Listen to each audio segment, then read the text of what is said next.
ಸರಿಸುಮಾರು 4 ವರ್ಷಗಳ ನಂತರ ಭಾರತದಲ್ಲಿ ಸಿಎಎಗೆ ಮತ್ತೆ ಜೀವ ಬಂದಂತೆ ಇದೆ. ಚುನಾವಣೆಗೆ ಸಮೀಪದಲ್ಲಿ ಆಗಿರುವುದರಿಂದ ಒಂದಿಷ್ಟು ಬಾಣ ಬಿರುಸುಗಳು ಹೆಚ್ಚಾಗಿಯೇ ಇರುತ್ತದೆ. ಆದರೆ ಕೇಂದ್ರ ಸರ್ಕಾರ ಕಳೆದ ಕೆಲವು ತಿಂಗಳುಗಳಿಂದ ಹೇಳುತ್ತಲೇ ಬರುತ್ತಿದ್ದಂತೆ ಈ ಚುನಾವಣೆಗೆ ಮೊದಲೇ ಅದರ ನಿಯಮಗಳು ರಚನೆಯಾಗಿ ಪ್ರಕಟವಾಗುತ್ತವೆ, ನೋಟಿಫೈ ಆಗತ್ತೆ, ಜಾರಿ ಆಗತ್ತೆ ಅಂತ ಹೇಳುತ್ತಿದ್ದಂತೆಯೇ ಈಗ ಆದಂಗೆ ಕಾಣಿಸುತ್ತಿದೆ. ಏನದು ಅರ್ಥ ನಿಯಮಗಳು ಅಂದರೆ? ವಿಧಾನಸಭೆ ಅಥವಾ ಲೋಕಸಭೆ ಮತ್ತು ವಿಧಾನ ಪರಿಷತ್ ಮತ್ತು ರಾಜ್ಯಸಭೆ ಇಲ್ಲಿ ಕಾಯ್ದೆಗಳನ್ನು ಮಸೂದೆಗಳನ್ನು ಪಾಸ್ ಮಾಡಿಬಿಡ್ತಾರೆ. ಪಾಸ್ ಮಾಡಿದ ತಕ್ಷಣ ದೇಶವ್ಯಾಪಿ ಜನ ಆಗೋಯ್ತು ಅಂತ ಒಂದು ತೀರ್ಮಾನಕ್ಕೆ ಬರ್ತಾರೆ. ಆದರೆ ತಾಂತ್ರಿಕವಾಗಿ ಅದು ಹಾಗೆ ನಡೆಯಲ್ಲ. ಅದು ಪಾಸಾದ ಮೇಲೆ ಮಸೂದೆಗಳಲ್ಲಿ ನಿಯಮಗಳನ್ನು ಅದಕ್ಕೆ ರೂಪಿಸಬೇಕು. The rules will have to be framed. ಅದಕ್ಕೆ ಭಾಳ ಕಾಯ್ದೆಗಳು ಮಸೂದೆಗಳು ಪಾಸಾದ ಮೇಲೆ ಕಾಯ್ದೆ ರೂಪಕ್ಕೆ ಬಂದಾಗ ಅದಾದಮೇಲೆ ಕಾಯ್ದೆ ಆಗುತ್ತೆ. ಕಾಯ್ದೆ ರೂಪಕ್ಕೆ ಬಂದಾಗ ರೂಲ್ಸನ್ನು ಫ್ರೇಮ್ ಮಾಡದೆ ಅಂದರೆ ನಿಯಮಗಳನ್ನು ರಚನೆ ಮಾಡದೆ ಸ್ಥಿರಪಡಿಸದೆ ಕಾರಣ ಹಾಗೇ ಉಳಿದುಕೊಂಡಿರುವುದು ಉಂಟು. ಈ ದೇಶದಲ್ಲಿ 20 ವರ್ಷ ಆಗಿರೋದು ಉಂಟು. 20 ವರ್ಷ ರೂಲ್ಸೇ ಫ್ರೇಮ್ ಆಗದೆ ಕೂತಿರೋದು ಉಂಟು ಈ ದೇಶದಲ್ಲಿ. ಹಾಗಾಗಿ ಈಗಲೂ ನಿಯಮಗಳನ್ನು ಮಾಡಿದ್ದಾರೆ ಅಂದರೆ ಅರ್ಥ ಈಗ ಜಾರಿಗೆ ಎಲ್ಲವೂ ಸಜ್ಜಾಗಿದೆ ಅಂತ. ಜಾರಿ ಚುನಾವಣೆಗೆ ಮೊದಲು ಕೇಂದ್ರ ಸರ್ಕಾರ ಈ ನಿರ್ಧಾರ ತೆಗೆದುಕೊಂಡಿರುವುದು ಇವತ್ತು ಪ್ರಕಟವಾಗಿದೆ. ಪೌರತ್ವ ತಿದ್ದುಪಡಿ ಕಾಯ್ದೆ, ಇದು ಸಿಎಎ.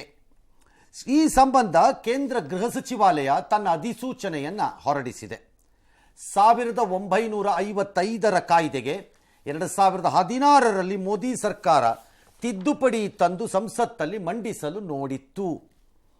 ಆದರೆ ಅಸ್ಸಾಂ ಗಣಸಂಗ್ರಾಮ ಪರಿಷತ್ ಎಜಿಪಿ ಸೇರಿ NDA ಮಿತ್ರ ಪಕ್ಷಗಳಿಂದಲೂ ಅವತ್ತು ವಿರೋಧವಾಗಿದ್ದಾಗ ಅವರು ಸುಮ್ಮನಾದರು. ಆದರೆ 2019ರಲ್ಲಿ ನಾನು ಅದಕ್ಕೆ 4 ವರ್ಷ ಅಂತ ಹೇಳಿದ್ದಿದ್ದು, ಡಿಸೆಂಬರ್ನಲ್ಲಿ ಈ ಕಾಯ್ದೆಯನ್ನು ಸಂಸತ್ ಅನುಮೋದಿಸಿತು. ದೇಶಾದ್ಯಂತ ಭಾರಿ ಪ್ರತಿಭಟನೆಗಳನ್ನು ಕೆಲವರು ಮಾಡಿದ್ರು, ಕೆಲವು ಸಂಘಟನೆಗಳು ಮಾಡಿದ್ರು, ಕೆಲವು ಕಮ್ಯುನಿಟಿಗಳು, ಕೆಲವೂ ಅಲ್ಲ ಮುಸ್ಲಿಮರು ಮಾಡಿದರು. ಜಾರಿಗೆ ಬಂದಿರಲಿಲ್ಲ, ಕಾರಣ ನಿಯಮಗಳ ರಚನೆ ಆಗಿರಲಿಲ್ಲ. ಈಗ ನಿಯಮಗಳ ರಚನೆ ಆಯಿತು. ಹಾಗಾಗಿ ಅಧಿಸೂಚನೆ ಹೊರಕ್ಕೆ ಬಂದಿತು. ಇದು ಹೋಮ್ ಮಿನಿಸ್ಟರು ಗೃಹ ಮಂತ್ರಿ ಅಮಿತ್ ಶಾ ಇದನ್ನು ಈಗಾಗಲೇ ಹೇಳಿದ್ರು, ಆಗಿದೆ, ಮಾಡ್ತಾ ಇದ್ದೀವಿ ಅಂತ. ಬಹಳ ವಿಚಿತ್ರ ಅಂದರೆ ಇದು ಹಿಂದೆ ಕಾಂಗ್ರೆಸ್ ಪಕ್ಷವೇ ಮಾಡಿದ್ದ ವಾಗ್ದಾನ, ನಾವು ಅದನ್ನು ಜಾರಿ ಮಾಡ್ತಿದ್ದೀವಿ ಅಂತ BJPಯ ಡಿಫೆನ್ಸು. ಕಾಂಗ್ರೆಸ್ ಮಾಡಿದ ವಾಗ್ದಾನವೋ ಇವತ್ತು ಕಾಂಗ್ರೆಸ್ ತನ್ನ ರಾಜಕೀಯ ಅನುಕೂಲತೆಗಳಿಗೆ ಅದನ್ನು ನಂದಲ್ಲ ಅಂತ ಹೇಳುತ್ತೋ ಅಥವಾ BJP ನಮ್ಮದೇ ಅಂತ ಹೇಳುತ್ತೋ, ನಿಮ್ಮ ಅನುಕೂಲಗಳಿಗೆ ನಾವೇ ಮಾಡಿದ್ದು ಅಂತ ಅವ್ರು ಹೇಳ್ಕೋತಾರೋ, ಜಾರಿಗಂತೂ ಈಗ ಬರುತ್ತೆ ಇದು. All right. ಹಾಗಿದ್ರೆ ಏನಿದು ಪೌರತ್ವ ತಿದ್ದುಪಡಿ ಕಾಯ್ದೆ? ನಂಬರ್ 1 ಫಸ್ಟ್ ಪಾಯಿಂಟ್, ಈ ಪೌರತ್ವ ತಿದ್ದುಪಡಿ ಕಾಯ್ದೆಗೂ ಈಗಾಗಲೇ ಭಾರತೀಯನಾಗಿ ಪ್ರಜೆಯಾಗಿ ಇರುವವನಿಗೂ ಯಾವ ಸಂಬಂಧವೂ ಇಲ್ಲ. ಫಸ್ಟ್ ಪಾಯಿಂಟ್ ಇದು.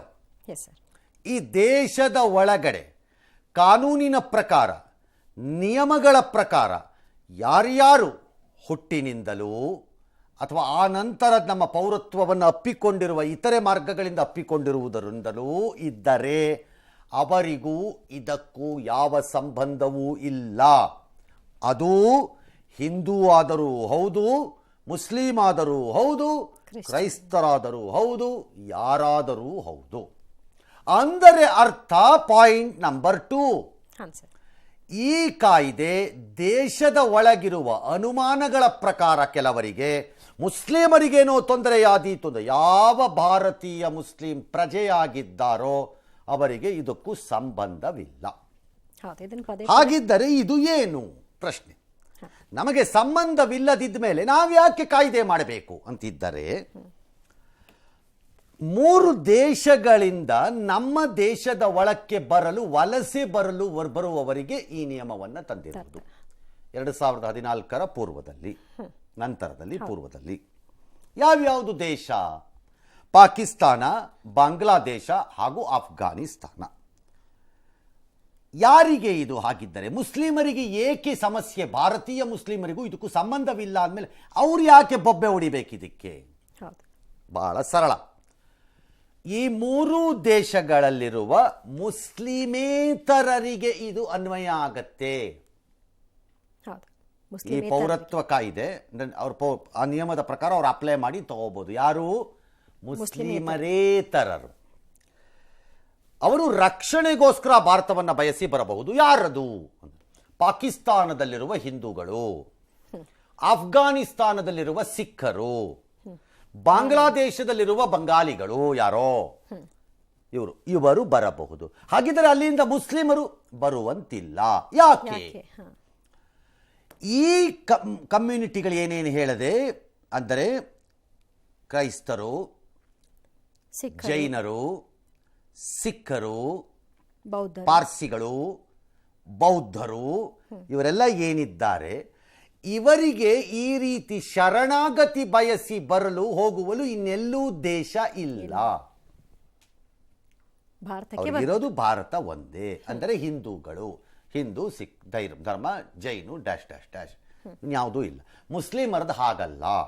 ಮುಸ್ಲಿಮರಿಗೆ ಪ್ರಪಂಚದ ಬಹಳ ದೇಶಗಳಿವೆ ಈ ರೀತಿ ಶರಣಾಗತಿ ಬಯಸಬೇಕು ಅಂತಿದ್ದಾರೆ. Which it is happening.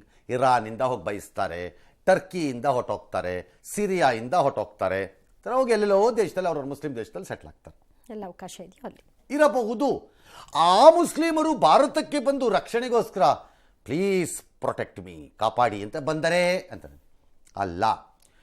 Hindu ಮುಸ್ಲಿಮೇತರ ಈ ಸಮುದಾಯಗಳಿಗೆ ಸೇರಿದವರನ್ನ ದೌರ್ಜನ್ಯ ಆ ಹೆಸರಿನಲ್ಲಿ, ಅಂದರೆ ಇವನು ಹಿಂದೂ ಎಂದು, ಇವನು ಸಿಖ್ ಎಂದು, ಇವನು ಜೈನನೆಂದು, ಇವನು ಪಾರ್ಸಿ ಎಂದು ದೌರ್ಜನ್ಯ ತುಳಿತಕ್ಕೆ ಒಳಪಟ್ಟಿರುವವರಿಗೆ ಸಿಗುವ ಲಾಭ. ವೆರಾಸ್ ಆದರೆ ಮುಸ್ಲಿಮರಿಗೆ ಆ ಮುಸ್ಲಿಂ ದೇಶದಲ್ಲಿ ಆ ಥರದ ದೌರ್ಜನ್ಯ ಇಲ್ಲ. ಫಾರ್ ಎಕ್ಸಾಂಪಲ್ ಪಾಕಿಸ್ತಾನ ಎಗೇನ್ ಇಲ್ಲ, ಅದಕ್ಕೆ ಅವರಿಗಿಲ್ಲ. ಇದು ಭಾರತೀಯ ಮುಸ್ಲಿಮರಿಗೆ ಏನು ಸಂಬಂಧ? ಬಹುಜನರ ಪ್ರಶ್ನೆ ಕೇಳೋದು. ಏನು ಸಂಬಂಧ, ಯಾಕೆ ಮಾಡಬೇಕು, ಅವ್ರಿಗೇನಾಗತ್ತೆ ಅನ್ನೋದು. 2014 ಡಿಸೆಂಬರ್ 31ಕ್ಕೆ ಮುನ್ನ ದೇಶಕ್ಕೆ ಬಂದವರಿಗೆ ಈ ಕಾಯ್ದೆಯನ್ನು ಅನ್ವಯ ಮಾಡ್ತಾರೆ, ಪೌರತ್ವ ಕಾಯ್ದೆಯನ್ನು. 2014 ಡಿಸೆಂಬರ್ 31ಕ್ಕೆ ಮೊದಲು ಯಾವ್ಯಾವುದೋ ಟೈಮಲ್ಲಿ ಇಲ್ಲೀಗಲ್ ಆಗಿ ಬಂದುಬಿಟ್ಟು ಇಲ್ಲಿ ಆಧಾರ್ ಕಾರ್ಡನ್ನು 5,000 ರೂಪಾಯೋ 3,000 ರೂಪಾಯೋ ನಾಲಿಗೆ ಚಾಚ್ಕೊಳ್ಳೋಂಥ ಹೇಸಿಗೆ ಗೆಟ್ಟವರುಗಳು ತೊಗೊಂಡೋಗಿ ಕೊಟ್ಟು ತಿನ್ನಿಸ್ಬಿಟ್ಟು ಮಾಡಿಸ್ಕೊಂಡು ನಾನು ಪ್ರಜೆ ಅಂತ ಓಡಾಡೋರು ತಗೊಳಕೋಬೇಕು. ಡ್ಯೂಪ್ಲಿಕೇಟ್ ಮಾಡ್ಕೊಂಡು ಶರಣಾರ್ಥಿಗಳಲ್ಲಿ ಯಾವುದೇ ದಾಖಲೆ ಇಲ್ದಿದ್ರು, ಅವಧಿ ಮುಗಿದಿದ್ದಿದ್ರು ಅವರು ಪೌರತ್ವ ಸಿಗತ್ತೆ. ಅಂದರೆ 14ರ ಮುನ್ನ ಬಂದವರಿಗೆ. ಶರಣಾರ್ಥಿಗಳು ಕನಿಷ್ಠ 5 ವರ್ಷ ಭಾರತದಲ್ಲಿ ನೆಲೆಸಿರಬೇಕು, ಅವರಿಗೆ ಕೊಡ್ತಾರೆ ಪೌರತ್ವ. ಈ ಎಲ್ಲ ಪೌರತ್ವ ಪ್ರಕ್ರಿಯೆಯನ್ನು ಆನ್ಲೈನಲ್ಲೇ ಮಾಡ್ತಾರೆ, ಯಾವುದು ಫೇಸ್ ಟು ಫೇಸ್ ಇರಲ್ಲ. ದೇಶದಲ್ಲಿರುವ ಮುಸ್ಲಿಂ ಪೌರರಿಗೆ ಇದರಿಂದ ತೊಂದರೆ ಇರಕ್ಕಾಗಲ್ಲ. ಅದನ್ನು ಮೊದಲಿಂದನೂ ಹೇಳ್ತಾ ಬರ್ತಾ ಇದ್ರು, ಸಮಸ್ಯೆ ಇದೆ ಅಂತ ಏನು ಹೇಳುತ್ತಿರೋದು. ಇದೇ ಗಲಾಟೆನಲ್ಲಿ ಬಾಂಗ್ಲಾದೇಶಿಂದನೋ ಪಾಕಿಸ್ತಾನದಿಂದನೋ ಬಂದ ಮುಸ್ಲಿಮರು 2014 ಅವ್ರಿಗೂ ಕೊಟ್ಬಿಡಬೇಕು ಅಂತ, ಕೊಡಲ್ಲ ಅಂತ ಇವರು. ಕಾರಣ ಅವರಿಗೆ ದೇಶ ಇದೆ, ಅವ್ರು ಎಲ್ಲಿ ಬೇಕಾದರೂ ತಗೋಬಹುದು, ನಮ್ಮದೇ ದೇಶ ಬೇಕು ಅಂತ ಏನಿಲ್ಲ ಅವರಿಗೆ. ಇವ್ರಿಗೆ ನಮ್ಮ ದೇಶ ಬಿಟ್ಟು ಬೇರೆ ಗತಿ ಇಲ್ಲ, ಇಲ್ಲಿಗೆ ಬರಬೇಕು. ಇದು ಕಾಯ್ದೆ, ಇದು ಜಾರಿ.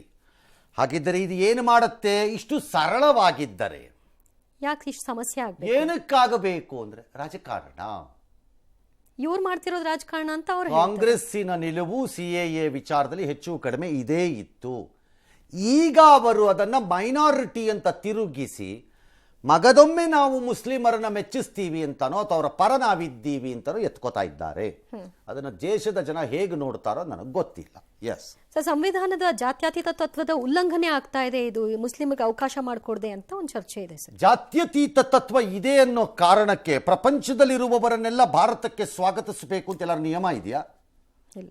ಹಾಗಿದ್ರೆ ನಮ್ಮ ದೇಶಕ್ಕೆ ಮಾತ್ರ ಜಾತ್ಯತೀತತೆಯನ್ನು ಬೋಧಿಸುವ ಗಿರಾಕಿಗಳು ಪಾಕಿಸ್ತಾನದಲ್ಲಿ ಹಿಂದೂಗಳಿಗಾಗಿರಬಹುದಾದ ದೌರ್ಜನ್ಯಕ್ಕೆ ಯಾಕೆ ಅವ್ರನ್ನ ಬೋಧಿಸಲ್ಲ? ಒಳ್ಳೆ ದೇಶ, ಚೆನ್ನಾಗಿದೆ, ಫ್ರೆಂಡ್ಲಿ ನೇಷನ್, ನೈಬರ್ ನೇಷನ್ ಅಂತ ಬುಡುಬುಡಿಕೆ ಬಿಡ್ತಾರಲ್ಲ ಬಾಣನ, ಅದ್ಯಾಕೆ? ಇಲ್ಲಿ ಫ್ರೀಡಮ್ ಆಫ್ ಸ್ಪೀಚ್. ಓಕೆ, ಯಾವ ದೇಶ ಜಾತ್ಯತೀತ ಅಂದ್ಬಿಟ್ಟು ಕಂಡುಕೊಂಡವನ್ನೆಲ್ಲ ಬಿಟ್ಕೊಂಡ್ಬಿಡ್ತಾರೆ ಯಾರು? ಪಾಕಿಸ್ತಾನದವರೇ ಅಫ್ಘಾನಿಸ್ತಾನದವ್ರನ್ನ ಬಿಟ್ಕೊಂಡಿದಾರಂತ. ಹಾಳಾಗೋಗ್ಲಿಪ್ಪ ನಮ್ಮ ದೇಶದ ಕತೆ. ಹಾಂ ಸರ್. ಪಾಕಿಸ್ತಾನದವರೇ ಅಫ್ಘಾನಿಸ್ತಾನ ಮುಸ್ಲಿಮರೇ ತಾನೆ, ಅವ್ರನ್ನ ಇಲ್ಲಾದರೂ ಹಿಂದೂಗಳು ಅಥವಾ ಬೇರೆ ಒಂದು ಅಂತ ನೀವು ಬೈಕೋಬೋದು ಬೇಕಾರೆ, ಅಲ್ಲಿ ಮುಸ್ಲಿಮರೇ ತಾನೆ. ಅಫ್ಘಾನಿಸ್ತಾನದಿಂದ ಪಾಕಿಸ್ತಾನಕ್ಕೆ ಬಂದು ಗಲಾಟೆ ಹಾಕ್ಕೊಂಡು ಇದ್ದು ಕೂತಿರೋರ್ನ ವಾಪಸ್ ಹೋಗಿ ಅಂತ ಪಾಕಿಸ್ತಾನ ಹೇಳಿಲ್ವಂತ? ಮಾಡಿಲ್ಲ ಅಂತ ಯಾರಾದರೂ ಹೇಳಿ ನೋಡೋಣಪ್ಪ. ಸೊ ಈ ಪಾಠಗಳೆಲ್ಲ ಬರೀ ಭಾರತಕ್ಕೆ ಮಾತ್ರ ಕೇಳಿಸ್ಕೊಳ್ತೀವಿ, ಕೇಳಿಸ್ಕೋತಾರೆ ಅಂತ, ಕೇಳಿಸ್ಕೋಬೇಕಾಗಿಲ್ಲ ಅನ್ನೋದು ಈ ಕಾಯ್ದೆಯ ಲೆಕ್ಕಾಚಾರ.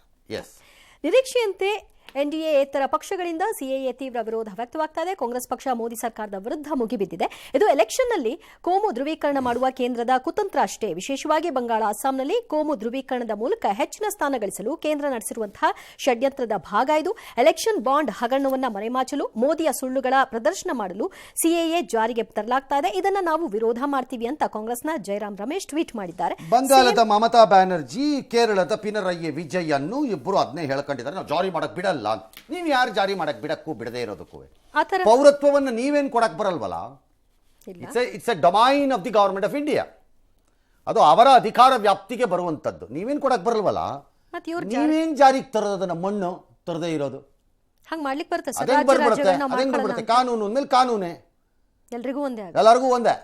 ಒಂದು ಎರಡನೇದು, ತಡೆಯಕ್ಕೇನಿದೆ ನಿಮ್ಮ ಹತ್ರ ಅಂದರೆ, ಪಿಣರಾಯಿ ವಿಜಯನ್ನು ಮಮತಾ ಬ್ಯಾನರ್ಜಿ ಅಥವಾ ಜಯರಾಮ್ ರಮೇಶ್ ಕಾಂಗ್ರೆಸ್ನವ್ರು ಹೇಳ್ತಿರೋದು 2014 ಮೊದಲು ಯಾವುದಾದ್ರೂ ಒಂದಷ್ಟು ಜನ ಒಂದು ಲಕ್ಷ ಅಂತ ಇಟ್ಕೊಳ್ಳೋಣ, ಸುಮ್ಮನೆ ಮುಸ್ಲಿಮರು ಬಂದ್ಬಿಟ್ಟಿದ್ರೆ ಅವ್ರಿಗೂ ಕೊಟ್ಬಿಡಿ ಅಂತ. ನಾಳೆ ಪಾಕಿಸ್ತಾನದಲ್ಲಿ ನನಗೆ ಬದುಕಲು ಆಗುತ್ತಿಲ್ಲ, ನಾನು ಭಾರತಕ್ಕೆ ಬರ್ತಾ ಇದ್ದೀನಿ ಅಂದರೆ ಪೌರತ್ವ ಕೊಡು. ಅಷ್ಟು ಜನರು ಸೇರಿಸ್ಕೊಳ್ತೀರಾ? ಕೊಡ್ಬೋದು. ಇವ್ರು ಹೇಳ್ತಿರೋ ಲೆಕ್ಕಾಚಾರ ನೋಡಿದ್ರೆ ಕೊಡಬೇಕಾಗ. ಹಾಗಿದ್ರೆ ಇದು ಗಿಮಿಕ್ ಅಲ್ವಾ? ಈ ರೀತಿ ಅದ ಅನುಮಾನನೇ ಇಲ್ಲ. ನನ್ನ ಪ್ರಕಾರದಲ್ಲಿ ನನಗೆ ಇಲ್ಲಿವರೆಗೂ ಇದನ್ನು 4 ವರ್ಷದಿಂದ ಹೇಳಿದ್ದೀನಿ, ಈಗಲೂ ಹೇಳ್ತೀನಿ ನಾನು ಭಾರತೀಯ ಮುಸ್ಲಿಮರಿಗೆ ಇದರಿಂದ ಆಗುವಂತಹ ಅನಾಹುತ ಏನು ನನಗೆ ಇನ್ನೂವರೆಗೂ ಯಾರು ಹೇಳಿಲ್ಲ. ನನಗೆ ಅರ್ಥ ಆಗೋ ಥರ ಅಂತೂ ಹೇಳಿಲ್ಲಪ್ಪ, ಅಷ್ಟು ಮಾತ್ರ ಹೇಳ್ತೀನಿ. ರಾಜಕೀಯವಾಗಿ ಭಾಷಣ ಮಾಡ್ತಾ ಇದ್ದಾರೆ, ನನಗಂತೂ ಅರ್ಥವಾಗಿಲ್ಲ ಇದು ಏನು. ಯಾವ ತೊಂದರೆನೂ ಇಲ್ಲ, ಏನು ತೊಂದರೆ ಭಾರತದಲ್ಲಿರುವ ಪ್ರಜೆಯಾಗಿರುವ ಮುಸ್ಲಿಮರಿಗೂ ಈ ಕಾಯ್ದೆಗೂ ಆಗುವ ಸಮಸ್ಯೆ ಏನು ಯಾರು ಹೇಳಿಲ್ಲ. ಇವರು ಹೇಳ್ತಾರೆ ಎಲೆಕ್ಷನ್ ಬಾಂಡನ್ನು ಮುಚ್ಚಿ ಹಾಕಲು ಈ ಕಾಯ್ದೆ ತಂದುಬಿಡ್ತಾ ಇದ್ದಾರೆ. ಧ್ರುವೀಕರಣ ಏನಿದೆ ಧ್ರುವೀಕರಣಕ್ಕೆ? ಇದರಲ್ಲಿ ಈಗಾಗಲೇ ಭಾರತೀಯ ಮುಸ್ಲಿಮರು ಅವರನ್ನು ಧ್ರುವೀಕರಣ ಮಾಡುವ ಕಾರ್ಯವನ್ನು ದೇಶದ ರಾಜಕೀಯ ಪಕ್ಷಗಳು ಮಾಡಿ ಆಗೋಗಿದೆ. ಈ ಕಡೆ ನೀವು ಬಿಜೆಪಿನಾರು ಬೈಕೊಳ್ಳಿ, ಆ ಕಡೆ ಕಾಂಗ್ರೆಸ್ನಾರು ಬೈಕೊಳ್ಳಿ, ಆಗೋಗಿದೆ. ಮುಸ್ಲಿಮರೀಗ ಧ್ರುವೀಕರಣಗೊಂಡು ಕಾಂಗ್ರೆಸ್ ಪರ ಇದ್ದಾರೆ, ಅವರಿಗೆ ಬೇಕಾದ ಜಾಗದಲ್ಲಿ, ಇಲ್ಲದ ಕಡೆ ಅವರವರಿಗೆ ಬೇಕಾದ ಪಾರ್ಟಿಯ ಜೊತೆ ಇದ್ದಾರೆ. ತಮಿಳುನಾಡಿನಲ್ಲಿ DMK ಜೊತೆಯೂ ಅಥವಾ ಒಂದು ಸ್ವಲ್ಪ ಮಟ್ಟಿಗೆ ADMK ಜೊತೆಯೂ ಈಗ ಬಿಜೆಪಿ ವಿರುದ್ಧವಾಗಿದ್ದಾರೆ, ಅಥವಾ ಎಲ್ಲೆಲ್ಲಿ ಬಿಜೆಪಿ ವಿರೋಧಿ ಶಕ್ತಿಗಳಿಯೋ ಅವರ ಜೊತೆ ಇದ್ದಾರೆ. ಮಮತಾ ಬ್ಯಾನರ್ಜಿಯ ಜೊತೆ ಪಶ್ಚಿಮ ಬಂಗಾಳದಲ್ಲೂ, ಎಡಪಕ್ಷಗಳ ಜೊತೆ ಕೇರಳದಲ್ಲೂ ಇದ್ದಾರೆ ಅವರು, ಅಥವಾ ಅವ್ರಿಗೆ ಅನುಕೂಲಕ್ಕೆ ತಕ್ಕಂತೆ. ಯಾಕಂದರೆ ಪಶ್ಚಿಮ ಬಂಗಾಳದಲ್ಲಿ ಅವರು ಎಡಪಕ್ಷದ ಜೊತೆ ಇಲ್ಲ, ಮಮತಾ ಬ್ಯಾನರ್ಜಿ ಜೊತೆ ಇದ್ದಾರೆ. ಹಾಗಿದ್ದಾರೆ ಈಗಾಗಲೇ. ಹಾಗಾಗಿ ಆ ಧ್ರುವೀಕರಣ ಆಗಿದೆಯಪ್ಪ. ಇನ್ನು ಇದರಿಂದ ಏನು ಧ್ರುವೀಕರಣ? ಇನ್ನು ಮತ್ತೆ ಇನ್ನೇನಿದೆ ಧ್ರುವೀಕರಣ ಭಾಗ? ಧಾರ್ಮಿಕ ಆಧಾರದಲ್ಲಿ ಪೌರತ್ವ ಕೊಡಕ್ಕಾಗಲ್ಲ. ಯಾಕಾಗಲ್ಲ? ಯಾಕಾಗಬಾರ್ದು? ಇದು ತಪ್ಪಾಗುತ್ತೆ ಅನ್ನೋದು. ಏನಕ್ಕೆ ತಪ್ಪಾಗತ್ತೆ? ತಪ್ಪ್ಯಾತಕ್ಕೆ? ವೈ ಅಂದ್ರೆ ನಾಳೆ ನಾನು ಅದನ್ನೇ ಕೇಳಿದ್ದು, ಪಾಕಿಸ್ತಾನ ಬಿಕಾರಿ ಬಿದ್ದೋಗಿದೆ. ಎಕ್ಸೆಪ್ಟ್ ಕಾಂಗ್ರೆಸ್ನ ಕೆಲವು ಲೀಡರ್ಗಳನ್ನು ಬಿಟ್ಬಿಟ್ರೆ ಅಲ್ಲಿಗೆ ಹೋಗಿ ಬಂದು ಅಲ್ಲಿ ಅದೇನದು ಡೇಟ್ಸ್ ಖರ್ಜೂರ ತಿನ್ಕೊಂಬತ್ತಾರಲ್ಲ, ಈ ಖರ್ಜೂರದ ಗಿರಾಕಿಗಳು ಬಂದು ಹೇಳೋದ ಪ್ರಕಾರ ಅಲ್ಲೆಲ್ಲ ತುಂಬ ಚೆನ್ನಾಗಿದೆಯಂತೆ. ನಮ್ಮ ಪ್ರಕಾರ ಬಿಕಾರಿ ಬಿದ್ದೋಗಿದ್ದಾರೆ. ಬಿಕಾರಿ ಬಿದ್ದೋದವ್ರು ನಾಳೆ ಇಲ್ಲಿಗೆ ಬರಬೇಕು ಅಂದರೆ ಕೊಟ್ಬಿಡ್ಬೇಕು. ಯಾಕೆ? ಈ ದೇಶ ಭಾಗ ಆಗಿರುವುದೇ ಆ ಭಾಗ ವಿಚಾರದಲ್ಲಿ. ಹಿಂದೂ ಮತ್ತು ಮುಸ್ಲಿಂ ಎಂಬ ಆಧಾರದ ಮೇಲೆ ಭಾಗ ಆಗಿರುವುದು ಈ ದೇಶ. ದೇಶ ಒಡೆಯಲು ಧರ್ಮದ ಆಧಾರದಲ್ಲಿ ಆಗಬಹುದು ಅನ್ನೋದಾದ್ರೆ ದೇಶದ ಒಳಕ್ಕೆ ಬಿಟ್ಕೊಳ್ಳೋದಕ್ಕೂ ಮತ್ತು ಬಿಟ್ಕೊಳ್ಳದೇ ಇರೋದಕ್ಕೂ ಮುಸ್ಲಿಮರಿಗಲ್ಲ, ನಾನು ಹೇಳ್ತಿರೋದು ಭಾರತದಲ್ಲಿರೋ ಮುಸ್ಲಿಮರಿಗಲ್ಲ, ಯಾರಿಗೋ. ಸೊ ಭಾಗ ಆದಾಗ ಚೆನ್ನಾಗಿತ್ತು, ಒಡ್ಕೊಂಡೋಗಿ ಈಗೀಗ ಮನೇನ ಒಡೆದು ಭಾಗ ಮಾಡ್ಕೊಂಡು ಹೋಗೋ ಮಗ ನಂತರ ತಾನು ಬರ್ಬಾದ್ ಬಿದ್ದೋದೆ ಅಂತೇಳಿ ವಾಪಸ್ ಅಪ್ಪನ ಮನೆಗೆ ಬಂದು ನನ್ನ ಆಸ್ತಿ ಕೊಡು ಅಂತ ಕೇಳ್ದಂಗಿದು. ಅಪ್ಪ ದುಡಿದ ಆಸ್ತಿಗೆ ಆಸೆ ಪಟ್ಟು ಮನೆಯನ್ನು ಒಡೆದು ಮಗ ಸೊಸೆ ಆಚೆ ಹೋಗ್ತಾರೆ. ಉದಾಹರಣೆಗೆ ಎಲ್ಲ ಮಕ್ಕಳು ಹಂಗಲ್ಲದೆ ಇರ್ಬೋದು. ನಂತರ ಮಗ ಕಲಿಯಬಾರದ ದುಶ್ಚಟಗಳನ್ನು, ದುರಭ್ಯಾಸಗಳನ್ನು, ಸಹವಾಸಗಳನ್ನು ಕಲಿತು ಹಾಳಾಗಿ ಕುಲುಗೆಟ್ಟೋಗ್ತಾನೆ. ಆಗ ವಾಪಸ್ ಮನೆ ಒಳಗೆ ಸೇರ್ಕೊಂಡ್ಬಿಡುದು, ಪಾದರ ಮನೆ ಒಳಕ್ಕೆ, ತಂದೆ ಒಳಗೆ ಬಂದ್ಬಿಟ್ಟು ಇದೆಲ್ಲ ನಿನ್ನ ಧರ್ಮ ಹುಟ್ಟಿಸಿದ್ದಕ್ಕೆ ನಿನ್ನ ಧರ್ಮ ಕೊಟ್ಬಿಡ್ಬೇಕು ನೀನು ಮತ್ತೆ ನನಗೆಲ್ಲ ಅಂತ ಬಂದರೆ ಕಾಪಾಡೋಕೆ ಕುಡಿಬೇಕು ಅವನಿಗೆ. ಆಗ ಆಗೆಲ್ಲ ಹೋಗಿತ್ತು ಮತ್ತೆ ಇದು ಸೇಮ್. ಈ ದೇಶವನ್ನು ಧರ್ಮ ಆಧಾರದ ಮೇಲೆ ನಾವು ಹೊಡಿತೀವಿ, ಹೊಡ್ಕೊಂಡು ಹೋಗಿದ್ದೀವಿ ಅಂದ ಮೇಲೆ ಯಾಕೆ ಕೊಡಬೇಕು ಅಲ್ಲಿಂದ ವಾಪಸ್ ಬಂದವ್ರಿಗೆ? ಜಾತ್ಯತೀತತೆಯ ನೆಪದಲ್ಲಿ there is no secular content in it. ಇದನ್ನೇ ಭಾರತದಲ್ಲಿರುವ ಮುಸ್ಲಿಮರನ್ನ ಪೌರತ್ವದಿಂದ ಕಿತ್ತಾಕುವಂತಹ ನೆಪಗಳು, ಒಳದಾರಿಗಳು ಏನಾದ್ರು ಇದ್ರಲ್ಲಿ ಕಾಣಿಸಿದ್ದರೆ ಖಂಡಿತ ಅದು ತಪ್ಪು ಅಂತಾನೆ ಹೇಳಬೇಕು. ಅವಾಗ ಇಲ್ಲಿರೋರ್ಗ ಸಮಸ್ಯೆ ಇಲ್ಲ ಅಲ್ಲ. The so called power the word of secular is added later. ಮೂಲ ಕಾನ್ಸ್ಟಿಟ್ಯೂಷನ್ ಅಲ್ಲಿ ಇಲ್ಲ. ಹಾಗಾಗಿ ಜಾತ್ಯತೀತತೆ, ಧರ್ಮದ ಆಧಾರ ಇವೆಲ್ಲ ಬುಲೆಟಿನ್ ಅನ್ನು ನಿಲ್ಲಿಸ್ಬೇಕು. ತಾರತಮ್ಯ ಮತ್ತು ಎಸ್, ಒಂದು ದೇಶಕ್ಕೆ ಒಂದು ಹಕ್ಕಿರಬೇಕು. ನಾನು ಯಾರನ್ನ ಒಳಗೆ ಬಿಟ್ಕೋಬೇಕು, ಯಾರನ್ನ ಒಳಗೆ ಬಿಟ್ಕೋಬಾರ್ದು ಅಂತ. ಹಾಗಾದ್ರೆ ವೀಸಾ ಯಾಕೆ, ಪಾಸ್ಪೋರ್ಟ್ ಯಾಕೆ?